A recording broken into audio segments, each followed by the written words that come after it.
കുഞ്ഞാക്കാനോടെ കാണുന്നുണ്ട്. വലിയ വീടാട്ടോ. നിങ്ങളിങ്ങോട്ട് പോരെ കുഞ്ഞാക്കാ.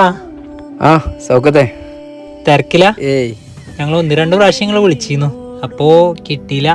ആ ഇജ്ജ് വിളിച്ചപ്പേ ഞാൻ ബാംഗ്ലൂരായിരുന്നു, കുറച്ച് ബിസി ആയിരുന്നു. ആ അത് കുഴപ്പമില്ല. പിന്നെ നമ്മളാ പറഞ്ഞത് ഉണ്ടാവുമെന്ന്. അതിനെന്താടാ, കുഴപ്പമില്ലേ. എടേ ആ ചെക്ക് കണ്ടെടുത്താ.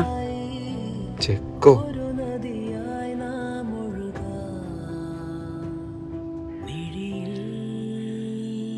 എന്നടാ ആ എന്നാ ഞങ്ങൾ ഇറങ്ങട്ടെ. ശരി ആയിക്കോട്ടെ. ഇത് കണ്ടോ? 6 ലക്ഷം ഉറുപ്പ്യ ഇന്ന് വന്നതേ കാര്യത്ത് പെട്ടു. കായിന്റെ ഒക്കെ ഒരു ഒങ്കേ. നമ്മളെ നാട്ടിലടക്കേ ഇത്ര വലിയ പൊങ്ങച്ചുകാരില്ലല്ലേ. നിങ്ങൾ എന്തറിഞ്ഞിട്ടാണ് ഈ പറയണത്? നിങ്ങൾ ഈ ചെക്കും ആ വീടല്ലേ കണ്ടിട്ടുള്ളൂ. മൂപ്പര അവസ്ഥ അറിയണം, സങ്കടം തോന്നും. നമുക്ക് ചെക്ക് എന്ന സമയത്ത് ആ സിറ്റൗട്ടിലെ മോനെ നിങ്ങൾ ശ്രദ്ധിച്ചോ? 14 വയസ്സായിക്കണ്, സുഖമില്ലാത്തൊരു മോനാണ്. ആ മോന്റെ അസുഖം ഒന്ന് മാറാനും ഉപ്പാന്നുള്ളൊരു വിളി, ആ ഒരു വിളി കിട്ടാന് ആൾ എത്ര ആഗ്രഹിക്കുന്നുണ്ടെന്ന് അറിയോ?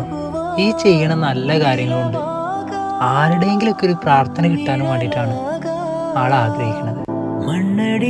നമ്മളെ മുന്നിൽ ചിരിച്ചു നടക്കുന്ന ഒരുപാട് ആളുകൾ ഇതുപോലെ ഉണ്ട്.